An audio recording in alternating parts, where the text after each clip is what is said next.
భద్రాచలం శ్రీ సీతారామచంద్రస్వామి ఆలయంలో శ్రీరామనవమి వేడుకలు ఘనంగా జరిగాయి. శ్రీరామనవమి సందర్భంగా సీతారాముల కళ్యాణ మహోత్సవం కన్నుల పండువగా నిర్వహించారు. భద్రాచలంలోని మిథిలా స్టేడియంలో ఏర్పాటు చేసిన కళ్యాణ వేదికపై అభిజిత్ లగ్నంలో రాములోరి కళ్యాణం జరిపించారు. భద్రాచలంలో జరిగిన సీతారాముల కళ్యాణ మహోత్సవంకు సీఎం రేవంత్ రెడ్డి దంపతులు, పలువురు మంత్రులు, ప్రజాప్రతినిధులు హాజరయ్యారు. ఈ సందర్భంగా సీఎం రేవంత్ రెడ్డి దంపతులు రాష్ట్ర ప్రభుత్వం తరపున స్వామివారికి పట్టు వస్త్రాలు, ముత్యాల తలంబ్రాలు సమర్పించారు. అనంతరం కుటుంబ సభ్యులతో కలిసి సీతారాముల కళ్యాణం వీక్షించారు.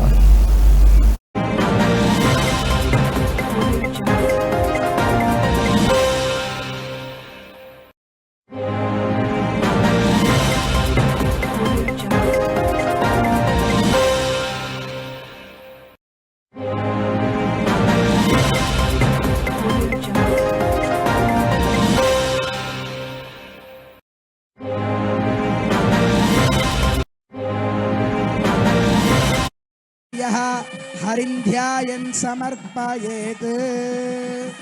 ॐ सुमङ्गलेर्यं वधूरिमागुं समेत पश्यता सौभाग्यमस्यै दत्त्वायाधास्तं विपरेतना।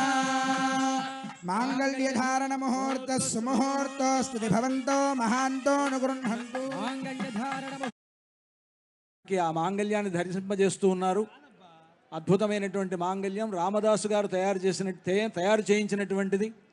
ఇందాక మనం పచ్చల పథకాన్ని, చింతాకు పథకాన్ని, రామమాడను చూసినట్లుగానే ఇది కూడా అంత ప్రాచీనమైనటువంటి ఆ మాంగళ్యాన్ని